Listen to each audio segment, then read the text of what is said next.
It's funny, speaking of comments, I saw, well, you always get lots of comments about your guitars and, the room even, but like I saw this one where a guy said something about one of the amps in the background. Yeah. And I was like, oh, you got to do one where you're like, hey, this one amp I actually was used by Paul Westerberg on, a tour. That's true. I forget about that sometimes.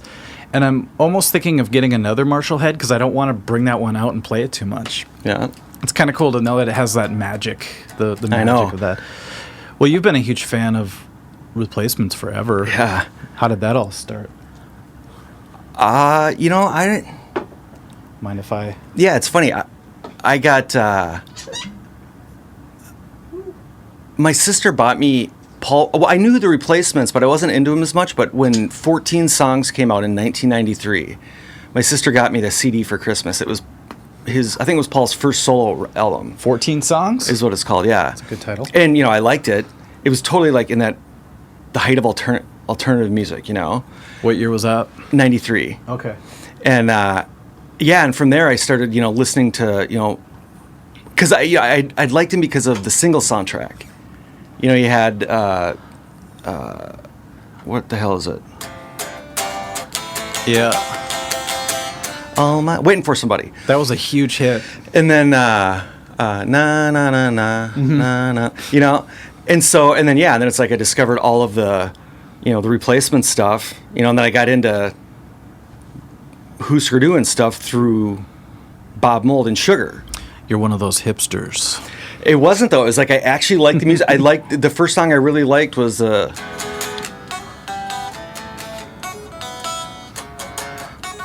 That must have been 94. 94, okay. Yeah. And it's funny because to this day I remember reading an article. Who's the band? Is it Low that's from Duluth? Yep, I think so. I think it was them. And I remember years ago reading a article with, I think their lead guy or whatever, and they were asking him about getting into music and stuff and putting a band together. And he said something about how, I'll never forget one turning point for me, seeing the effect music could have on people. They're like at a party or, somewhere outdoors, and Your Favorite Thing by Sugar came on. Mm-hmm. And he's like... Girls started getting naked and stuff. Well, no, this girl jumped up on top of a car and started dancing. Oh, so that's close. And he's just kind of like looking at it like, man, that's a powerful shit. I love music, and that's kind of how he... And I always remember that quote for some reason, and I was tied to that song. Do you ever think we get into things because of the same experience, but we don't remember it? Like, why do you like this band or this instrument or doing this? Like hockey, for example, maybe you saw a girl wearing a hockey jersey and she was really cute, and your brain said, if I get in hockey, I connected it. Definitely stuff like that exists. Are we that simple? Could be, yeah. It's funny. Or if you get drunk on a certain booze and you had a great night, you'll love that booze, but if you threw up that night, you never want it again. Yeah, like I used to be able to drink Jägermeister, and I hate that shit now. Yeah. I think I got sick one time off it. Because, when we were younger, you'd go to the bars, you'd party all night. And then as bars are going to be closing soon. All right, we got to get some shots here. Like Jägermeister was one we'd always do. You ever do Jäg bombs? Yeah. Ugh.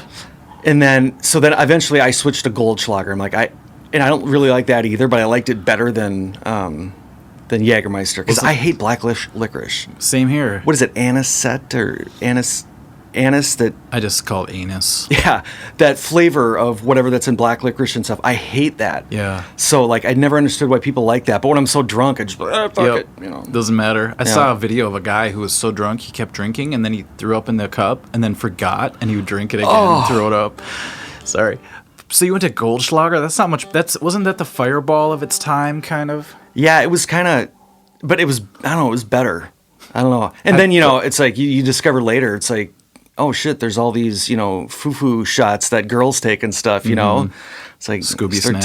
Taking that. Those are a hell of a lot easier. And they're super light tasting once you're used to. You were drinking like the heavy stuff, kind of like what we're used to at gigs and everything, but usually watered down for people. Well, the worst maybe I should have taken this as a sign since I'm divorced now, but at my bachelor party, I had been really sick that day, and I didn't think I was going to be able to go, and I'm just like, I can't fucking believe this. My bachelor party, I'm sick.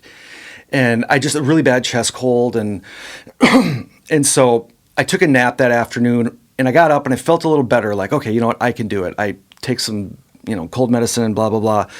Well, we were just going to be like downtown Minneapolis and stuff. And one of my buddies, calls me and is like, hey, we're hanging out at, this bar or whatever, having a few before we have the dinner or whatever. Why don't you come on down? So I'm like, okay. So I go down there and, have a beer or two, and I'm, starting to feel good, like, all right, this is cool, And then, people are, well, you're getting married, here's a shot, and blah, blah, blah. Well, somebody gave me a 3 Wiseman. Never heard of it. It's got like, it's all like scotch and, a mixture. I don't even know what's in it, but it's alcoholic drink, like. Is it like a Long Island, but with nothing else in it, but and so, and I didn't know, I'm used to just dumping shots, so at one point I'm just like, all right. Yeah. And I'm like, oh, what the hell is it, but I got it down, Within a few minutes, I'm like, I feel great. I'm like, God, this is awesome, blah, blah, blah. And I remember we had to like run over to get going to the dinner. We were at some restaurant downtown, and I remember going to my buddy's hotel and stuff, and we're going to party it up. I was just totally amped. And, we get there, and there's this whole table full of guys, friends, and wow, this is all for me. This is so cool. And you didn't feel sick at all at this point? No, feeling great. We order. I ate. As soon as I ate, I just start like the room starts spinning. It was like because I was drinking on like an empty stomach because I'd been sick, and like so the alcohol goes right into your system and you feel so good. And you were taking drugs because for being sick. Oh, yep. Geez. And so I just remember from there ending up in the bathroom puking, and then I remember being outside like in an alley puking. And my buddy, who's my best man, is just like, all right, yeah, that's it. Just get it up, man. All right, you're fine. You're fine. You're gonna be good. But it was like one of those times where it's over. I'm done. I'm so messed up. I want to throw up so that I feel better enough to pass out. Yeah, because you're already spinning. It was like 9:30, and I call Kate, and I'm like, "You gotta come get me. I'm so drunk."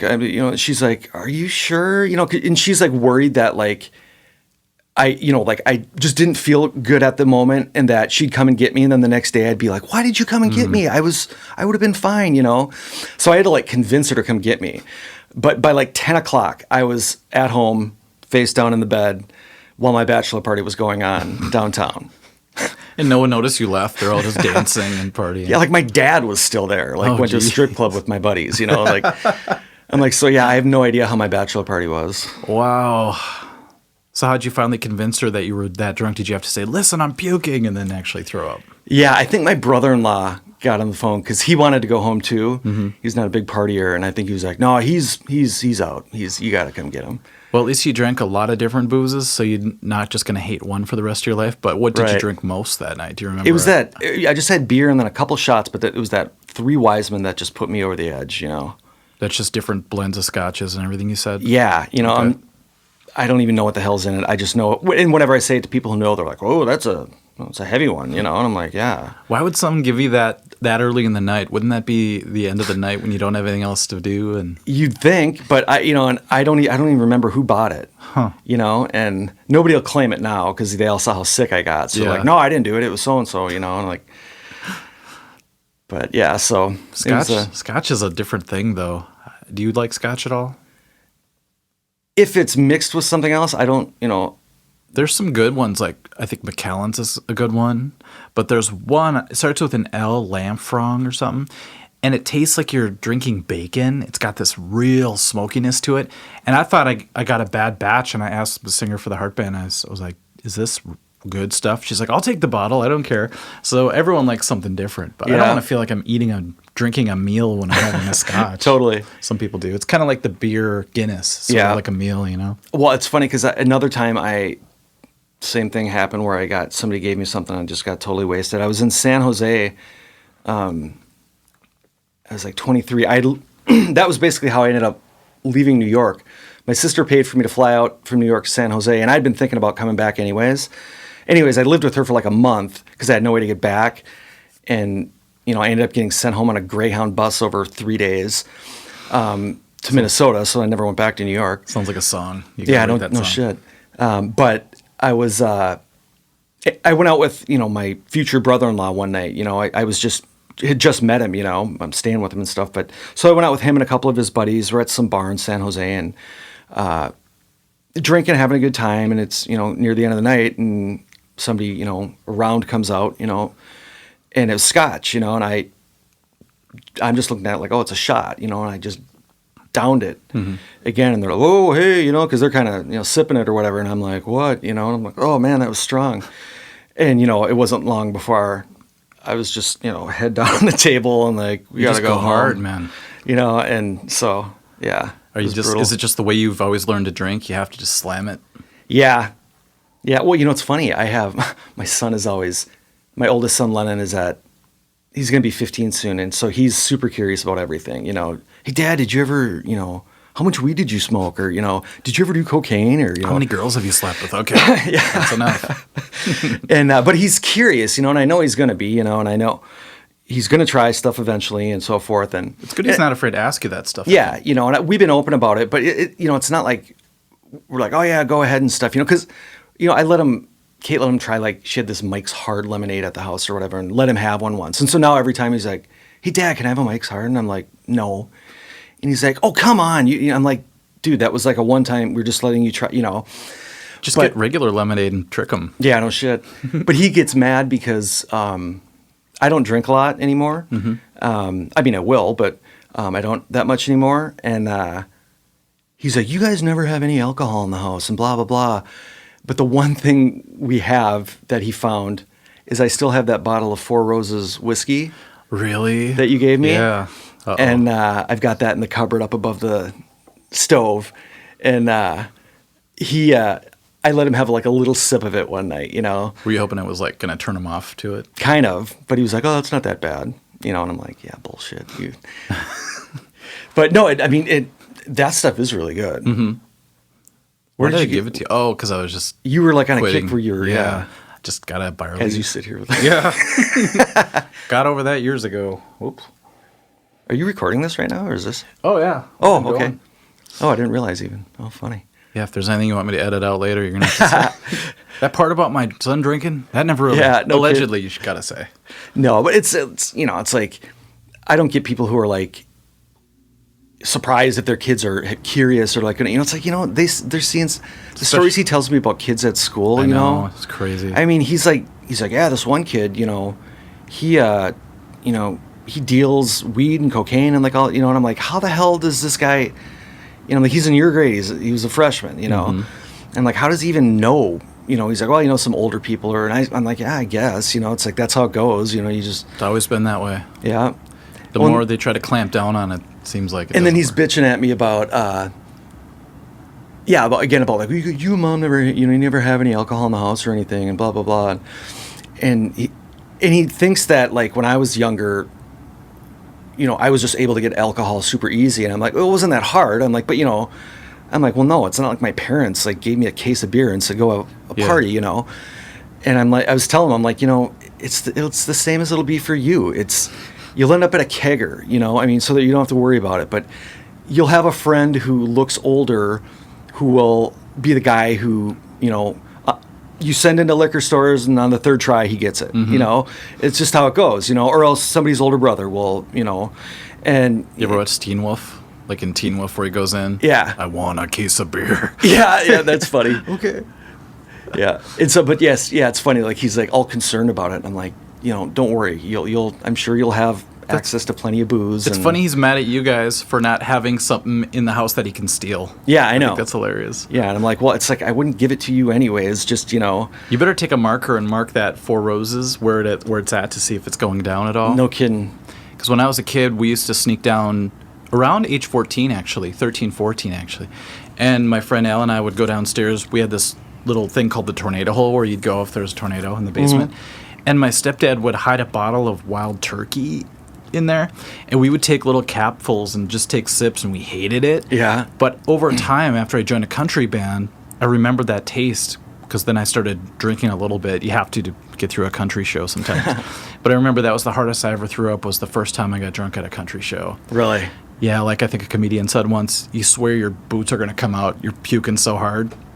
Oh. And after that, nothing phases me now. I think just join a country band, and if you can get through that. Yeah. Nothing can hurt you after. You'll be Nice. bulletproof. But it kind of goes hand in hand. You know, you're playing 3 hours of kind of the same chord progressions and these sad songs, and you're thinking, how am I going to get through this sober? It's not easy. Well, it's funny because when we would do gigs in the Pitch Fever Band, I don't even know if I ever really would like get buzzed because I was always too nervous that I was gonna screw up, you know. I mean, eventually, you know, there was plenty of songs that I could play in my sleep, but you know, whenever we'd have a new one or something out, I'd always be like, I'm so freaked, and like, you know, I'd see other guys would like, you know, get a drink or something, you know, I'm like, I wish I could do that, you know, but I know Mike will be pissed at me if I screw it up. I thought you would, because you always told me about addictive personality that you have. Yeah. So I thought someday I'm going to see Dylan and he's going to be wasted at a gig or something, but you never did. You barely ever even had a drink, it seemed like. Yeah, I like, you know, just because I like was so paranoid to like, I wanted to, you know. You don't think it would have had the opposite effect and calmed you down a little bit? Or? Well, that's what I'm curious about. So, I don't know, maybe tonight I'll go home and get drunk and play guitar and stuff and see how I do. You call me up, I'm playing better than ever. Yeah. Why didn't I do this earlier? Well, it's funny. I mean, you know, bands who like do play messed up, you know, like, are they better? That's a question that they end up having is like, you know, usually after they go to rehab and something, it's like, oh, am I going to be as good as I was, you know, when I was screwed up? And like, I mean, a perfect example of that is like Stevie Ray Vaughan. You know, I love that one YouTube video of that live in Texas when he plays Jimi Hendrix, Voodoo Child. Yeah. And it's like, I've watched that performance versus like any other ones he did later, and like in that one, like he was, you know, he was coked up, but God, he was just so like connected with that guitar. Like you can even see like when he starts it off how much quicker the pace is, because you kind of see like the drummer and the bass player kind of looking at each other like, oh, okay, we're gonna have to pick it up a little bit because Stevie's on fire tonight. Yep, twice the speed. Yeah, and it's just such an amazing performance, and it's like, you know, so well, how much of that is drugs and how much was just that he was feeling it, you know? I mean, who knows? Yeah, and maybe the drugs allowed him to feel it easier, because when you do have a drink or whatever you need before you play, I played with people that need nothing, those psychos, just kidding, and people that need a lot, and they get on stage and whatever gets them out of their head is the thing. So I tried to do it more with not meditating, but just being present. I hate to use all those words now because they're so overused, but before it'd be, I'm going to screw up, I'm a little tense, I need something. Yeah. Just not having anything is a big test after you're used to having just even one drink. Yeah. Because you stop worrying. As long as you're decent at your instrument, I think you can get away with it more. But you relax, suddenly things are funny. When you make a mistake, they're not as such a big deal. Right. So. Well, and see, you had the experience, though, of being younger at least, you know, and playing stone sober, you know, like when I was in Pitch Fever Band, it was my first band I was in, so, you know, I kind of had to get that at least under my belt first to like, you know, okay, I can play sober at least, you know, so from here on out, it's just a alcoholic mess, I'm sure. And just make a Replacements tribute. Yeah, no kidding. What's funny is you seem like a guy that was in bands when you were a teenager to me. I wish I had been. You were busy acting and being handsome and stuff. Yeah, I was stressing over hockey, you know, my life was all hockey and soccer. Hockey and soccer, jeez. Which is funny, you know, because it's like, you know, we all kind of like try to dissect our personalities and stuff, and it's like I mean, I was obsessed with, you know, hockey and soccer as a kid. My whole identity was tied into hockey, especially just because, you know, that was the big sport here. And because I wasn't on the A teams and stuff when I was younger, you know, it was like my life was made hell by the guys who were, you know, my supposed friends, but as a group, you know, then they just rip the hell out of me, you know, and as a 7th grader, it's just like your self-esteem is totally trashed, and you're just like, you know, you can't walk down the hall without a bunch of guys like pushing you and laughing at you, and, you know, and just it's because like, they made a better team than you did? Yeah. Really? Yeah. Nice friends. Yeah, no, but then later it's like one of them, hey, you want to hang out after school? You know, like when you're one-on-one, you know, but that's not what you remember at the time. At the time, you're just like, you know, so bummed out about like just having to experience that day after day, and knowing that, you know, I was better than a lot of those guys, but, you know, I didn't have money, and, you know, my parents weren't like part of the association and stuff. Did you read the Outliers thing about that? I talked about that twice now in this podcast, about being the oldest in your grade. And getting, Yep. He used like the Canadian national team. Well, no, it was more that in youth hockey, and I suppose in most sports, at the younger levels, it's, so-and-so's dad's a coach or they're on the board and they're, and that kid somehow always makes up the best teams and this and that. Weird. Yeah. But, in the long run, it doesn't end up that way if you stick with it because, I ended up being the one playing varsity, while those guys, got cut. Because, the high school coach doesn't care who your dad is, on the hockey association. He's got to win games or he's going to get fired, so he's going to take the better players, And so I don't know, I guess I'm kind of bitter about it in a way in that, like, I know how much a lot of those guys, it probably hurt them to not be out there. But I never, like, did what they did to me. I didn't, like, be like, see, fuckers, I made it, you didn't, which... I don't know, part of me wanted to, but, we were a little older then, and, they were my friends, too, so I didn't want to, and I knew what it was like, so... That was big of you. Right, but, in the long run, it's like, well, yeah, great, that was big of me, but, no, doesn't get you anything, other than peace of mind, I guess, like, hey, I'm a swell guy, But even if you wore a shirt that said, look at me now, or something, even to this day, would you regret doing that maybe, too? Or do you feel like you'd have better feelings about everything, better memories? Yeah, I don't know. It's, all those guys ended up fine, and it was just weird to like be in the position where you could say, I told you so, and to not do it, like knowing that there would have been some satisfaction in it, but I just had too much of a conscience, like, thinking of how I'd like, wake up in the morning in 7th grade, just tears in my eyes about not, dreading going to school, because I don't want to get harassed. And like thinking that like they would feel like that, I just could never do it. Well, do you think they realized that you held back and could have been like that? I don't know. That's it's kind of an interesting thing. Because maybe they're so clouded in their head they don't even realize what you did. After I know one guy one time told me, it was like right after high school, and it was just me and him hanging out one night and getting drunk and stuff. But he had mentioned to me about how. He said, yeah, of course, all of us looked at, you guys out there and like just wished we were out there, like, and nobody would like ever admit that. But it's like, well, yeah, if you play the game, of course you wish you were out there, and because there's, yeah, it was cool. You got all the hot chicks in the stands watching you and your Some family about and hockey whole girls, towns. yeah. And so, yeah, it is cool. Just like, if you're a football player or something, it's the same kind of thing, and so to hear that dude admit that, I was kind of like, oh, that's kind of cool of him that he actually has enough balls to, because what does it matter now? We were out of high school and stuff. And it reminds me of when you liked a girl in high school and she held back and you held back, and then later you guys get drunk together and she admits, I always liked you. And you're always thinking, damn it, you should have told me back then. Oh, I know. Did that happen? Oh, that's happened with me.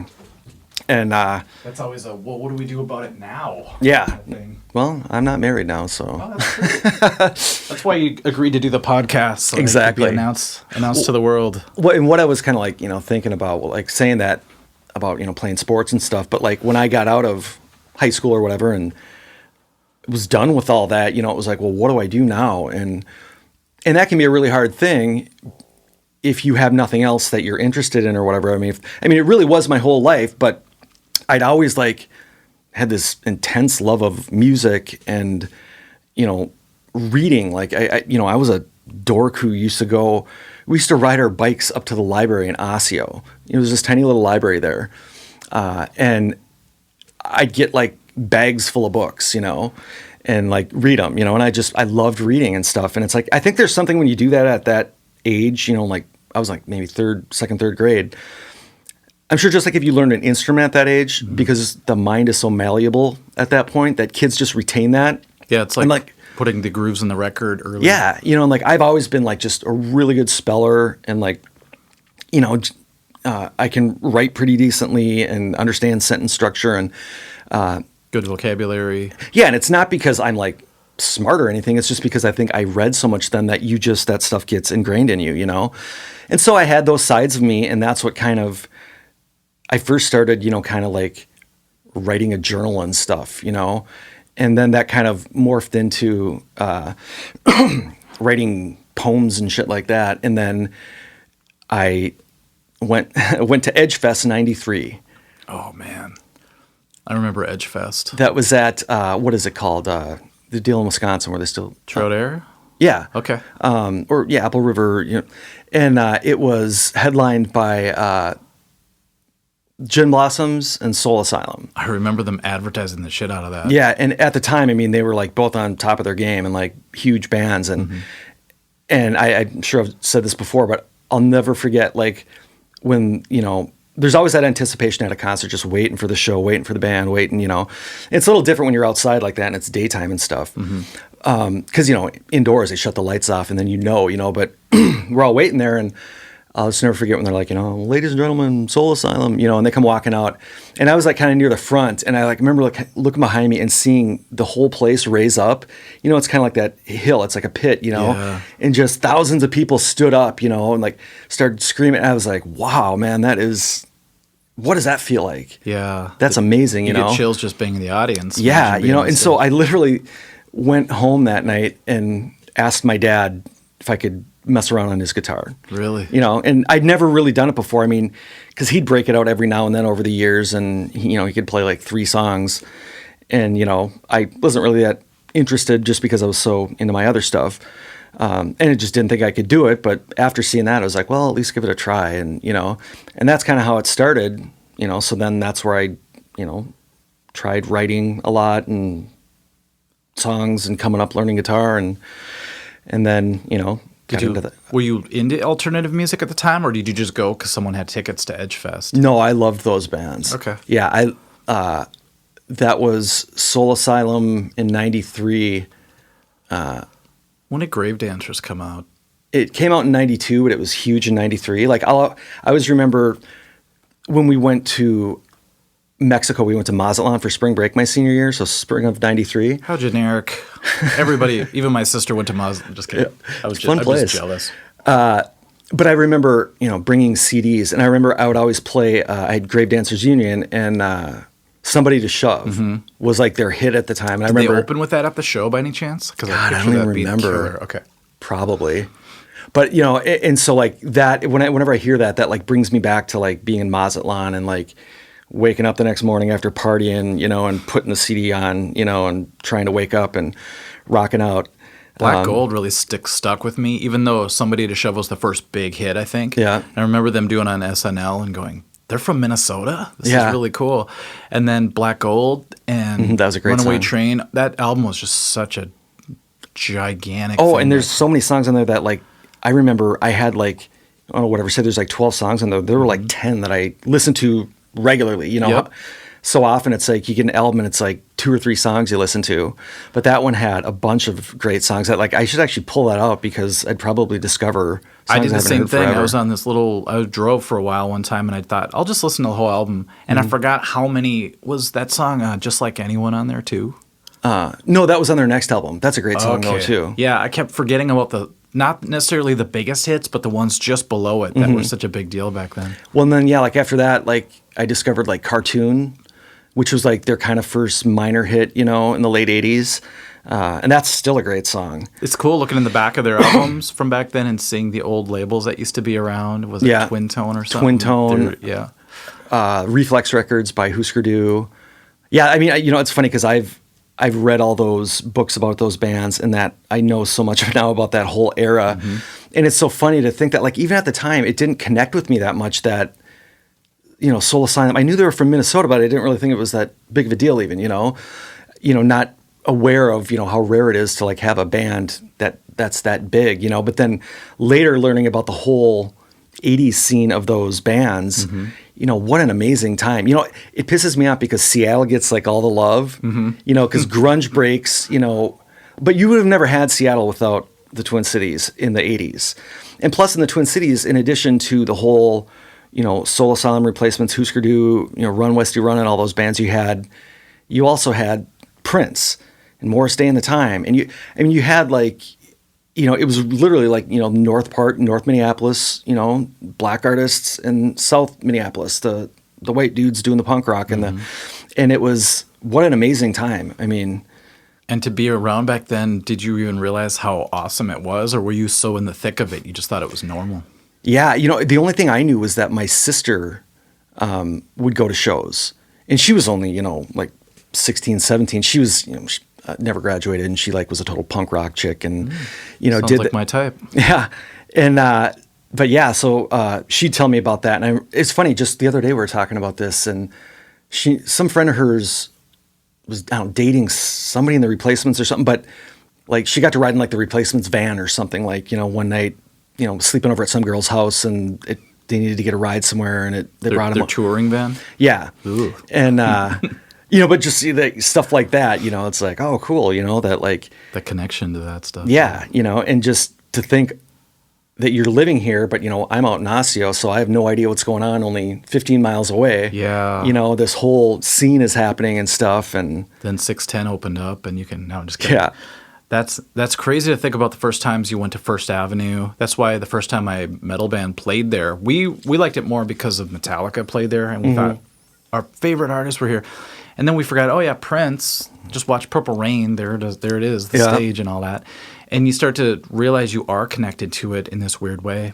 Growing up anywhere else, you'd probably look and go, that sounds like a pretty cool area to live in. Yeah, well, it's funny. I knew, I'll never forget when I worked at Allianz, I was killing time at my job one day. I didn't have anything to do, and I went on YouTube, and I was really getting into Husker Du at the time, and I was listening to songs from New Day Rising, and I think I was listening to I Apologize. And there was this dude I worked with who, he sat on the other side of the cubicle, and he was like a manager, but he was like this really kind of quiet dude. He's bald, had this kind of serious look, and like never really said more than like kind of, hey, And so whatever, and I never hardly talked to him, but I was trying to keep the volume low, and I'm sitting there like kind of listening, and all of a sudden his head pops up. He's looking at me, he's like, is that Husker Du? I was like, yeah. He's like, oh, nice, and then we start talking. He moved here. He was from Utah, and he moved here because he was obsessed with Husker Du. Really? And he never left. He stayed. And I pictured this guy's head just popping up over the cubicle. It was totally funny. Man. Like this curious kind of like, is that really what I'm hearing? And, but it's funny, like I've, subsequently having read all these, stories about that era, there was a ton of people that moved here for those bands just to be a part of this scene. Really? And it's like, when you're young like we were, I had no idea, like that, but they moved here for that and to go to Hazelden. Oh, wow. Because there's a ton of people who went to Hazelden in like the 80s and stuff and then stayed here. Yeah. Like Andrew Zimmern. Really? Yeah, he was in New York. He was, had a career in food and stuff or whatever, but then he was an alcoholic and druggie and stuff, and got shipped out to Hazelden and stayed. And there's actually a bunch of people who. Why did they stay? So they know they're close there if they need it. I think there's a big, when you get out of treatment, they want you to be, go to a halfway house or something at first, Okay.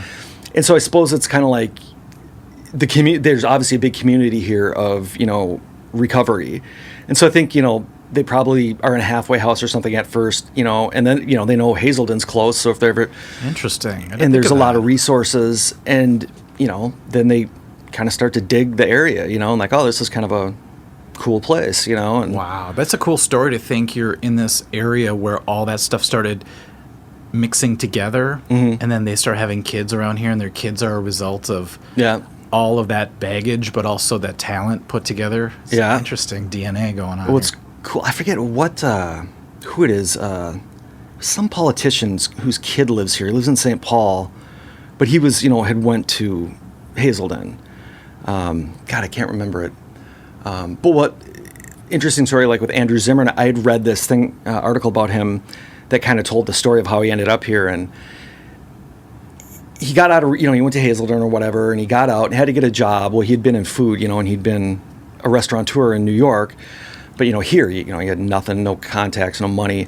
Well, and he was like a dishwasher or something in a restaurant, and one day, like one of the food prep guys didn't show up or something. And so the manager's freaking out, and like he was like, I'll work a station, and they're like, well, do you know what to do or whatever? And he's like, yeah. And that's like how he started. Now the dude's got TV shows on, what, TLC or whatever, Weird Eats and all that. And just it's took like that chance. Yeah, just it's like, wow, that's crazy, that just if he would have said no, or just not paid attention or whatever, but just said, oh, hey, let me they see how talented he is. Next thing you know, it takes off, and he's, came here thinking, I'm just a loser, drug addict, drunk, and wow. That makes you wonder, because people that are really good at things are often kind of screwed up in their head too. Mm-hmm. It's like the addictiveness of whatever gets them hooked on drugs or alcohol also fuels their music or whatever they do. And to think, what if he never spoke up? And how many people are there right now that don't speak up and could be doing that kind of thing as well? Yep. I always think about, I wish I could discover, like sometimes I'll say, the most beautiful song, ever written is maybe never been heard. It's maybe by a guy sitting in his basement. It's never been recorded even. Right. It's just, he knows it. He plays it for himself, and, but it's amazing, but nobody will ever know. And I always think about that, especially with music, just because there's so many people who like it and are good at it, but never do anything with it. And so I've always thought, like, God, it'd be cool to be able to find, those people, or if there was a way to, like, I suppose you can go on YouTube and stuff, and there's people put stuff out there and try to find them, but, for the ones who, like, don't do that, like, some way if you could get the word out, like, and then discover people like that, and, like, put an album of, unknowns. Yeah, that would be cool. Well, on another level, what if this sounds cheesy, but what if that song is already inside you waiting to come out? And you never, the old cliche, don't die with this music still in you. Mm-hmm. Ever wonder how many songs are inside you that might never come out? Yeah. That you're going to regret. I wish I would have started just pumping these out 10 years ago or whatever. That's probably why you're on this kick now, to get these out. And that's, something I live with every day, thinking about, is like how I want to do that, So I thought about that recently when I was going through some of my stuff I've recorded on my phone, and I thought, God, what if I died, and, my kids find this stuff and they listen to it, maybe some stuff they'd be like, wow, that's kind of good. That's kind of, wish you would have done something with that, Oh, I'll tell you exactly what happened. This is why you can't die. Because they'll call me, they'll give me your phone with all these ideas, and I'll be a basket case already, and I'll have to flesh them out somehow, and then we'll have to have a big tribute to Dylan concert. Yeah.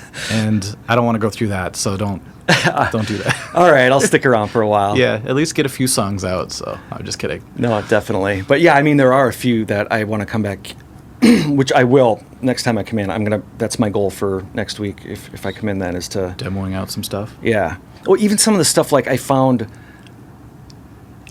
a few that... Remember that one that I wrote, excuse me, when I was in Nashville? And I told you about how, you probably don't even remember it, but one of my past jobs, I had to go to Nashville for a convention or whatever, and we stayed at the Gaylord Opryland Hotel in Nashville, which is this massive hotel that's right next door to the Grand Ole Opry. And so, you don't even leave your hotel the whole time, but the last day my flight was like leaving later in the afternoon or something, and I had some time to kill. I had to check out of my room, so I just checked my bag at the front and walked over to the Grand Ole Opry, and thinking like, well, I may as well check it out. It's when am I going to be here again? Well, I was so broke at the time, like I literally only had enough money to get a ticket to take the bus back to the airport. Mm-hmm. And so I go up there and I'm out front, and they're like doing these tours. And it was like $10 or something, nothing big, but I literally just didn't have it. And so I was so bummed, because they're like, okay, everybody's here, all right, well, we're going to start here, and I see them like walking in and the door shuts, and I'm just sitting there, out in this blazing sun, because Nashville gets hot. You didn't try to sneak in the group at the last second? I should have. But, so anyways, I just went and I like sat at these chairs they have out front there, and I was just thinking about it. No, actually, first I walked across the street and I went to, they have this mall there, and they have a Gibson store where you can see, like a window like this here, where you can see the guys in the shop working on guitars, and then it's all Gibsons in there. And I found this 12-string acoustic guitar that I was playing, and I was like, oh my God, this just sounds amazing, And if I had money on a credit card, I would have put it on there, but my credit card was maxed.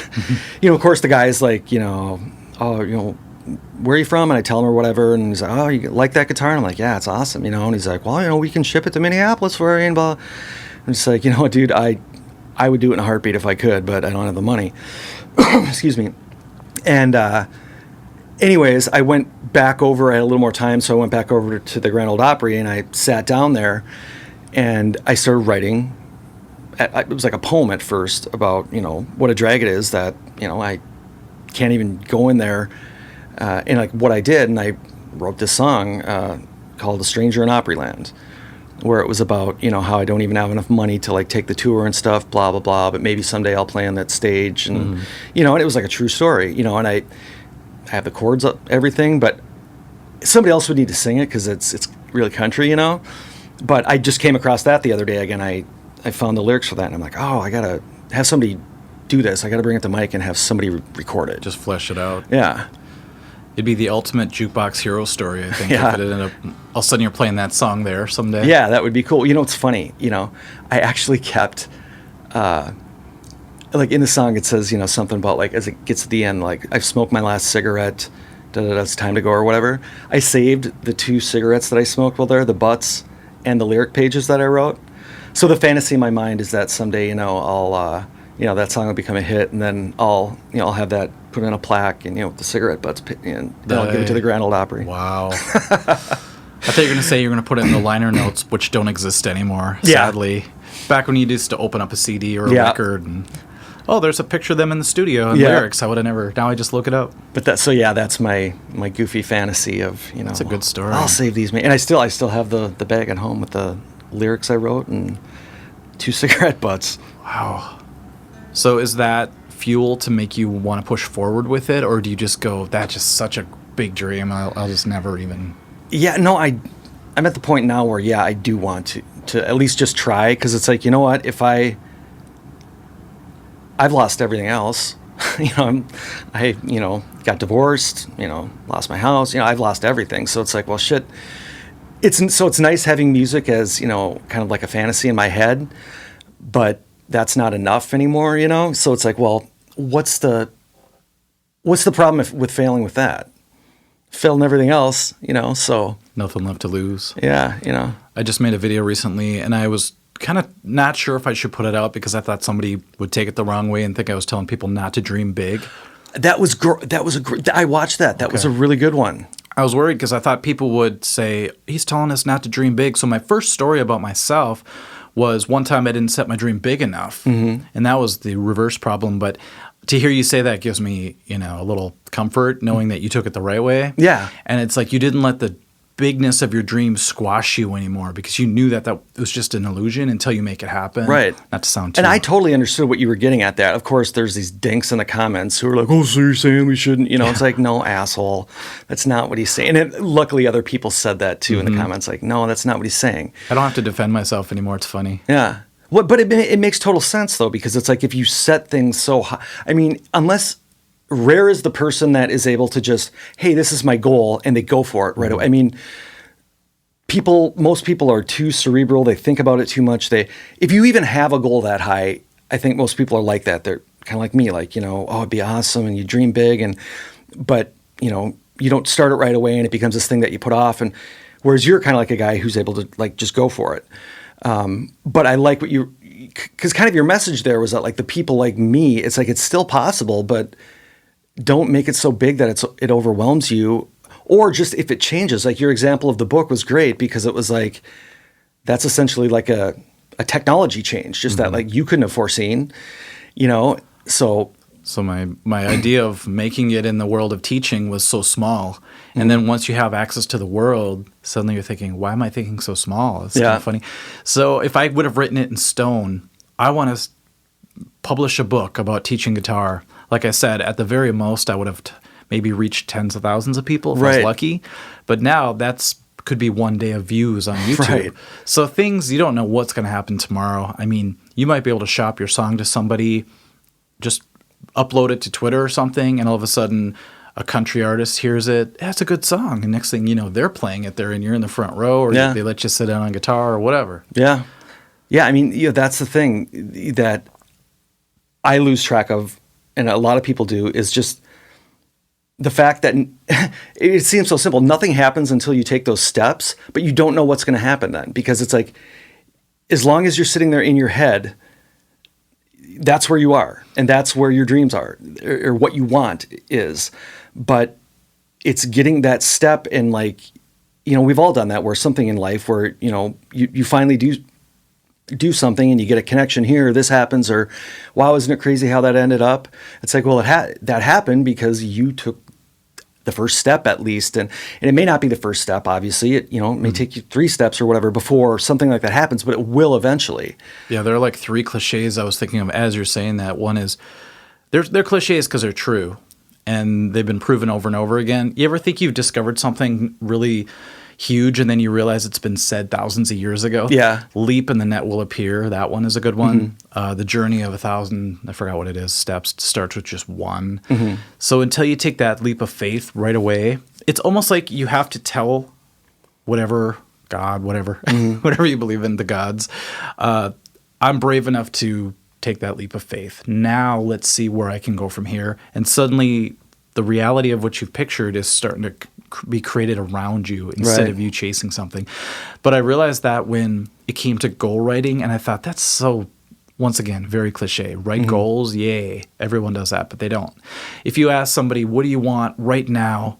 Write it on a piece of paper. A lot of people are just like, I don't know, but they know a lot of things they don't want. Right. They could write that all day. But to say, I want to make this much, I want to be on this stage, suddenly there's a gap between where you are and where this goal is, and the filling in starts happening once you create those boundaries, it seems like. Totally, yeah. That's why every, the Tony Robbins CDs that I grew up with or whatever, first thing they always say, 2 things actually, write down goals and start working out or running or something, because you get your body going, suddenly your chemicals are flowing and you feel excited, you feel inspired, and then writing those goals at least gives you a little bit of a direction. He made a good analogy of a boat just kind of floating in the water. You're just floating there and the waves are moving you in all the directions. But if you set a destination point, instead of just drifting everywhere, you'll actually start moving, even if it's slow at first, towards that beacon. And that totally makes sense. And then you can correct as you go, because you're probably going to get off course. I think he used an airplane as an example, but at least you have a target. And if that target does change over time, like the book thing to YouTube, then follow that. But you got to at least you're still going somewhere. Yeah. You change direction, but and that totally makes sense. Yeah. What's funny, you mentioned, cliched sayings that you think.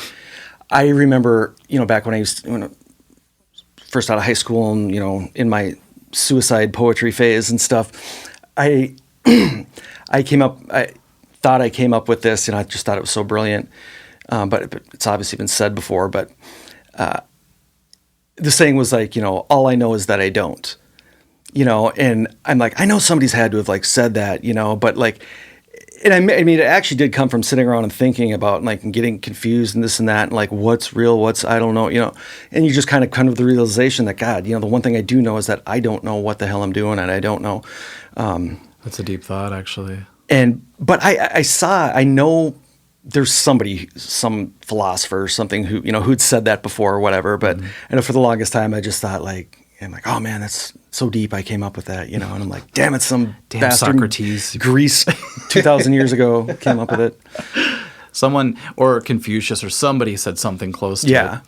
But the only certainty is uncertainty is a scary thing to admit, or all I know is I don't know something, because we all are raised to think we're supposed to. It's like all the comedians say. Ever look at grown-ups when you're a kid and think, someday I'll be old and I'll have all the answers like they do. And then you get older and you realize your dad doesn't know much more than you know at the time. And then all of a sudden got to the age he was at when you looked up to him. And I remember the first time I freaked out. I had my first existential crisis when I thought, my grandma, 'cause she's the oldest person I knew at the time, doesn't even know why we're all here. Yeah. And that scared me because I was thinking, no one above, there's no one older than her that I know that I could ask. I can't ask anybody. Yeah, that was a big thing in my life, was humanizing my parents, realizing, that they're not, mom and dad aren't, and it's, surprisingly happens later than you think. I mean, I think it was when they came out to New York to visit me the first time. I think for some reason at that time, I first really kind of saw them as these regular people, instead of mom and dad, because I'd been living on my own for a bit, and I'm sure I'd kind of grown up a bit. And yeah, that's a hard thing that really hits you, oh my God, they're just flawed people. They're like me, they're mere mortals. Yeah. And that, it's so funny now. So when I talk with my kids now, I'm really conscious of that, of that how they view me, in that way, in some level, I know they do inside. It's like, that's Dad. I'm this superhuman figure to them to a degree, and yeah, I just stay conscious of it. It's not like it affects really how I interact with them too much, but I'm just really aware of it, that like someday they're going to realize that, I'm just me, and I'm, no better than them, or don't have any other answers, or Hopefully you could push that day way off in the future. Yeah, no I think kidding. you're superhuman. I feel really bad, but one day I remember I had a student who came to the studio because he was going to record something, and he brought his dad, and he was about 13 or something. And Chris and I, we made the biggest mistake ever. We had a ping pong table at the studio, so we never got anything done. We just would play all day. And the dad or the kid's like, Dad, you're good at ping pong. You should play those guys. And so he's like, all right, just for fun. And I thought he was a total ping pong shark, if there is such thing, because he was just being so cool about it. No big deal. Okay, let's play, whatever. And we started playing, and he was pretty good. But Chris and I were so sharp because we'd play every night that I was hitting these crazy angles and everything. And I remember I beat his dad. And I didn't think, should I beat this kid's dad in front of him? Because I didn't know how good he was in the first place. So I thought I was going to get my ass kicked. And I looked at my student, and he had this look like he just saw his dad die or something. Oh, man. He's like, Dad, you lost. Because the dad's at home kicking their ass. Right. Just the king of the world. And the dad was so cool. He just like, yeah, I'm human. And he put the paddles down. Wow. And I felt really shitty. I was like, what did I just do? But then you realize, dude, you're 13. It's going to happen someday. Yeah. You're going to see your dad get punched, or something's going to happen. Right. Or, I don't know. How funny that from just such a, random thing comes, that experience that, that you remember to this day. That was just like a game of ping pong that, oh my God, this experience happened that you didn't mean to cause, but did. And maybe that kid remembers that to this day. Probably, because that's the day, not the lie, but the illusion drifted away. Right. And just the way the dad sort of looked, kind of like, yeah, well, that's life, sort of thing. And it was all in a matter of 5 seconds. I mean, I beat him. The kid's eyes looked down. Dad, you lost. Oh my God. And then we walked out. Yeah. But you could just tell that his life shifted right there. And maybe that's good, because the sooner you realize that about your parents, the quicker maybe you step up and think, well, maybe I better start. Not that the kid's 13 should get his life together, but you start to maybe think on a different level. Right. Like, I'm not going to be this little kid forever. Right. No, I know what you mean. That's a tough thing. Well, my boys will still want me to always, Dad, let's go outside and, they play soccer. Let's go up to the soccer fields and this. So like I went up there with them, brought them up to the soccer fields, and we're kicking the balls around and stuff, and it's like, I can't like do what I used to do, I can't be as physical, like they can. Like, 30 years ago, I would have went out there and let's play a game, and like I'd be sprinting up and down the field. But now I'm like, I'm 44 years old, I can't, and they don't like really even get it yet that like, your old man slowing down. Yeah, Dad can run, a sprint for 10 yards, but he's probably going to ease up after that. And, because I'm just waiting for the day that like, oh, I wrecked my knee or, something. The old yeller, they're going to have to take you back and shoot. Yeah, no kidding. But, because they're still relatively, young, they still kind of think I can do anything, And I feel bad sometimes because I'm like, I'll have to say no. And I don't want to bum them out, I don't want them to think I don't want to hang out with them or something, but it's like, I can't really necessarily do exactly what you want to do there because I'm an old man, I mean. That's a weird thing to realize, isn't it? Yeah. And then you think about, well, 44 is actually still pretty young. It depends how you feel, I guess, Yeah. So because I remember playing with my nephews and feeling gassed out and the knees and all that, and that totally rocked my world. And I remember I went back and started doing P90X. I was pissed off at myself. And, they're not my kids, so you're busy a lot with kids and everything. But I that forced me to get back in at least some shape, of jiu-jitsu. But do you think that would inspire you to want to be able to do this longer? Well, definitely. I mean, you seem healthier already. I don't know what it is, but I've lost some weight recently and stuff. Okay. And so yeah, I'm going to kind of continue on that path and want to start working out more. And I want to do that also for like, my oldest son. He's like, like I said, he's going to be 15 this year, and he's doing. They have this strength and conditioning program through the high school where he's got hockey like 3 times a week and with the high school coaches and stuff. And, but they don't really have like to do like the conditioning component. It's like you have to pay like $100 or something, go to some health club or something. That's like, well, that's bullshit. We can just do that. He can do that on his own, you know? But I know he's like had an interest in like lifting weights and stuff before. And I always thought, you know, oh, he's too young or whatever. But then I just kind of dawned on me recently. I'm like, nah, that was around the age, or even like 8th or 9th grade that I remember guys starting to, and I did too, you know, back then. And so I want to like start getting him to like lift weights and work out and stuff. And I was thinking, you know, best way to do that is to like do it with him, you know, because then he'll, I can keep him accountable, and it'll keep me accountable because it'll, you know, it's too easy just to say, forget it, you know. But you know, I'm like, he's old enough now. He's a total teenager, so that's a great way to get back into something. Have your son do it, yeah, and then you almost want to stay ahead of him. You know, oh, you lifted 50. I better do 55 or something. I'll stay a step ahead. As far as that goes, that'll just get the ball rolling, maybe. Yeah. Get some cardio going. Every single podcast so far, we've talked about health, and I have 4 friends that got diabetes at the same time, type 2, and each one of them are dealing with it differently. So it's really interesting for me to see that. Wow. So one of them got really healthy really quick. Another one's slowly trying to get there. Another one got it. It's funny, a real common component between all of them seems to be drinking of some kind of diet pop a lot, diet soda. And I'm trying to connect everything together like a conspiracy wall with all the lines.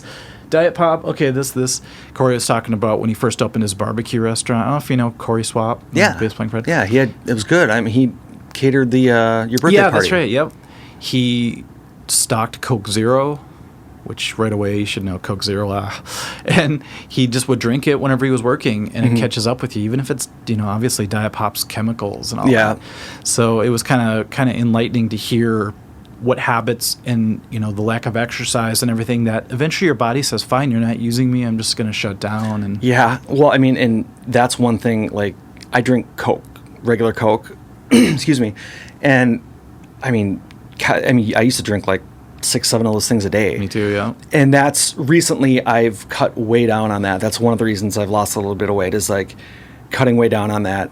And it was funny, I just was talking to my ex-wife yesterday about about how at first it's weird how like all of a sudden, you know, because I didn't drink pop.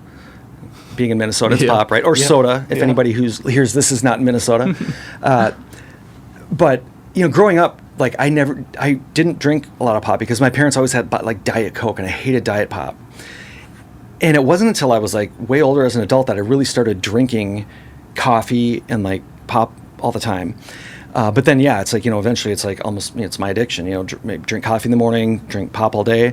But recently having kind of cut way down, I have like 1 or 2 on, you know, bad days where I'm naughty.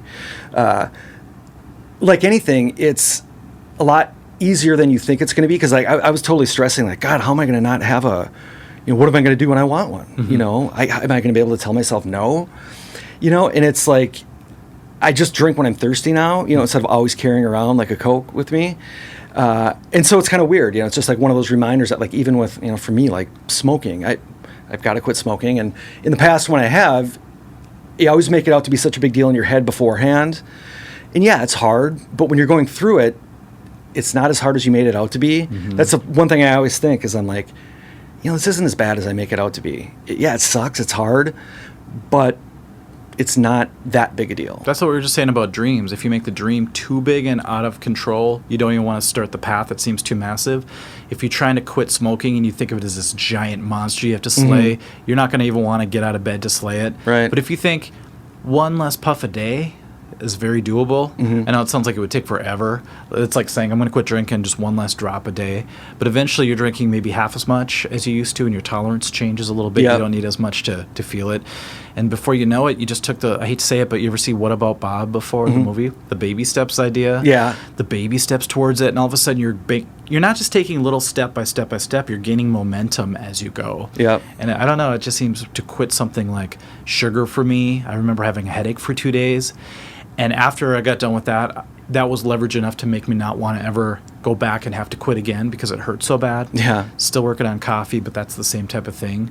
But you're right, just taper yourself off a little bit each day. Well, it's just such a human desire to want it all now. Yeah. Whether it's fulfilling a dream or doing something hard, it's always, and it's like, yeah, I mean, to get there, it's like, I don't know what we all like associate success with somebody who did it that way, or like, you know, I mean, it's like writing a song, like you want to be Lennon and McCartney. Wake up with it in your head. Yeah, but you're not going to, that's just not going to happen, you know? And it's, you know, I mean, one of the best related to songwriting stories I've heard came from, ironically, Toby Keith, you know, who I don't even listen to his music, but I saw, you know, I know he's huge in country, and I saw an interview with him or something where he talked about when he first started getting into music and he wanted to be a songwriter, and you and I have talked about this, but he wrote like 100 songs. He said, I wrote 100 songs before something was good, you know? And that just seems insane to me, that like to keep it up, to keep doing that. I'm like, God, I don't think I'd get through 9, you know? I think you could, but you just have to only do that. It seems like. You know, but I'm like, wow, good. Hats off to him for, you know, toughing it out, because the guy's a friggin' multi-millionaire superstar in country now, you know? Seems to be, I just did that video about write a song in 5 minutes, and I wasn't kidding. Like, they say it's the same as when you drink a beer and there's all the foam on top. You have to blow past that. That's all the crappy songs you write until you get to the real stuff.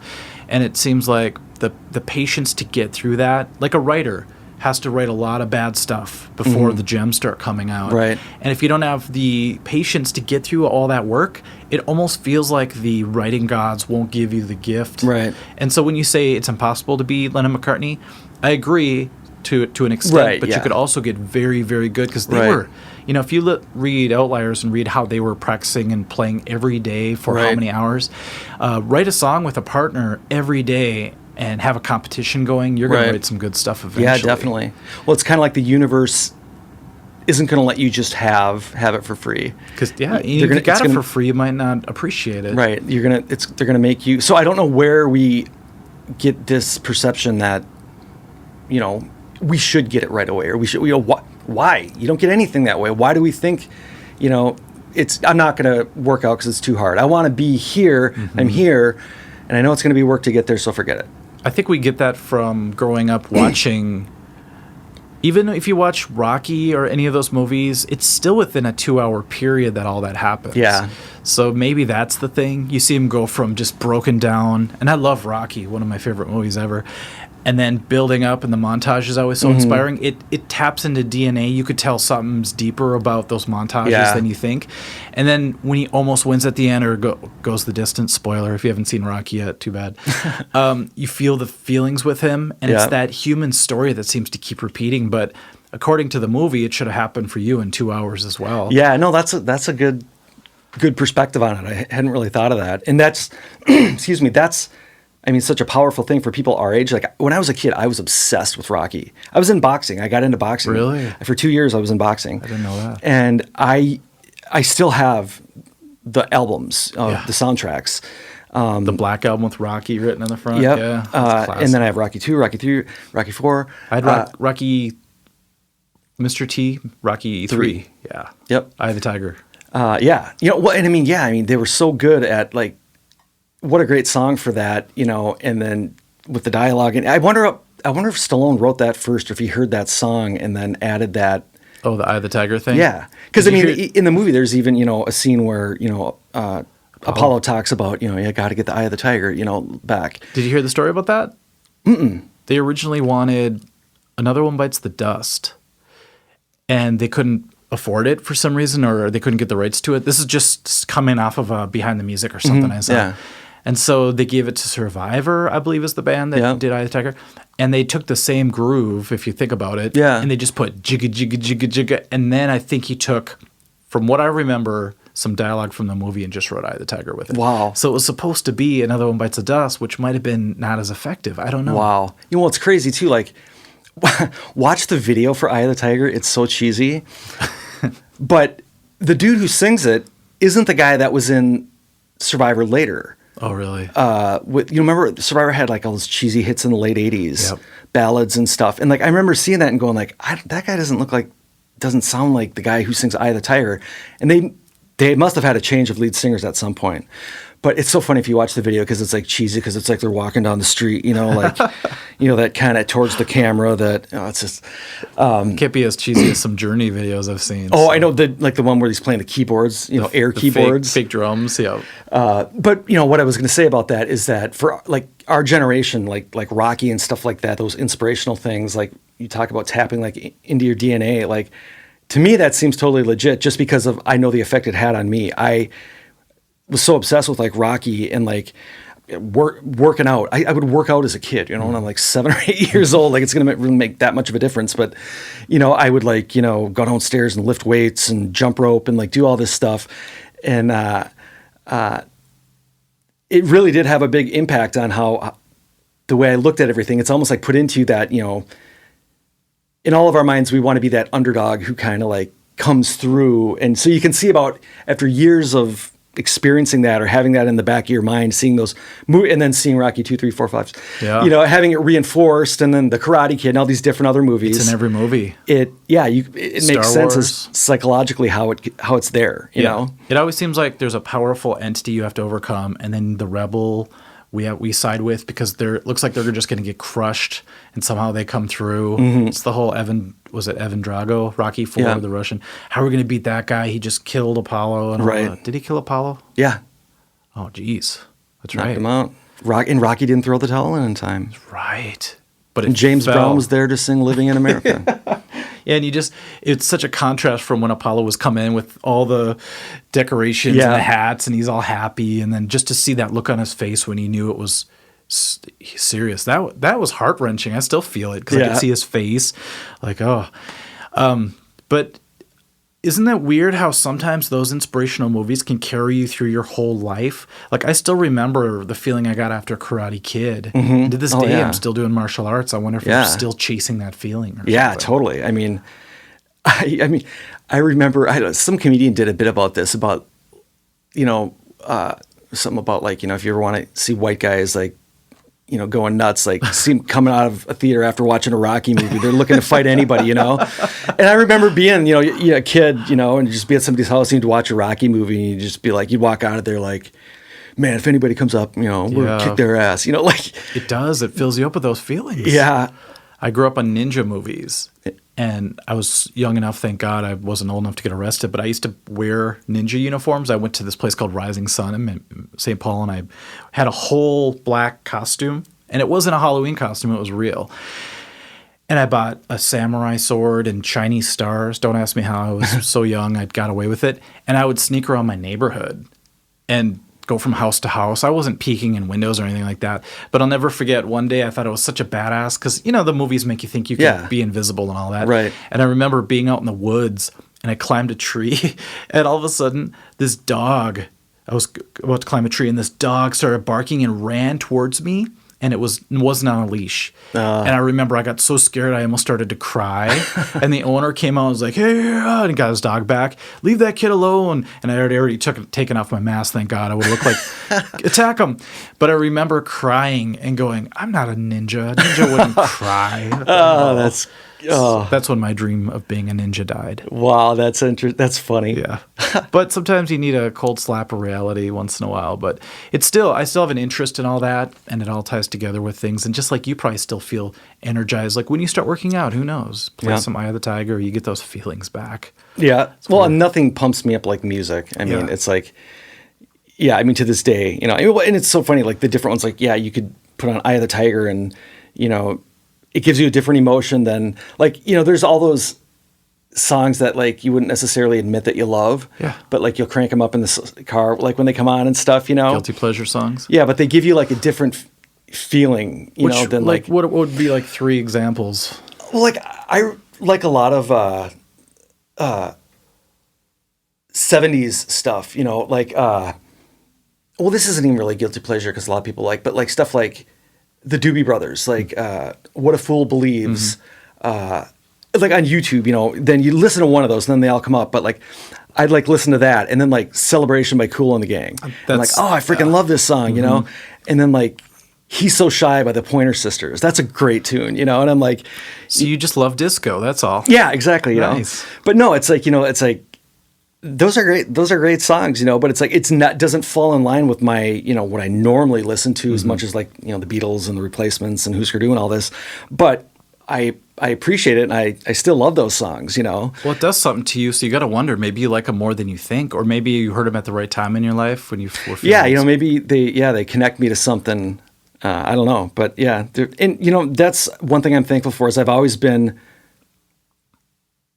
Because you get to a certain point in life where you don't give a shit what anybody thinks, like I didn't really, when I said that you'd never let anybody know, that's like when you're younger. Nowadays, I don't give a shit, But I was always open enough to where like I did like the alternative stuff, but I still was rocking it out to Def Leppard and Motley Crue, and all the really mainstream stuff in in the '80s and when I was a kid and stuff, and because I couldn't deny that I liked it. I wouldn't not listen to it just because it wasn't considered cool or, alternative was cool or what. I'll tell people straight up if, there's a hit band or something, listen to them and I'll just be like, I don't like this. I don't mind saying it at this point. Obviously I'm old enough now where I don't care. You're supposed to hate everything now. Yeah. All the new stuff. I remember that. Well, I do hate most of the new stuff. Yeah. Well, that'll be a whole nother podcast, I'm sure. But I remember the feeling of denying things I liked. Yeah.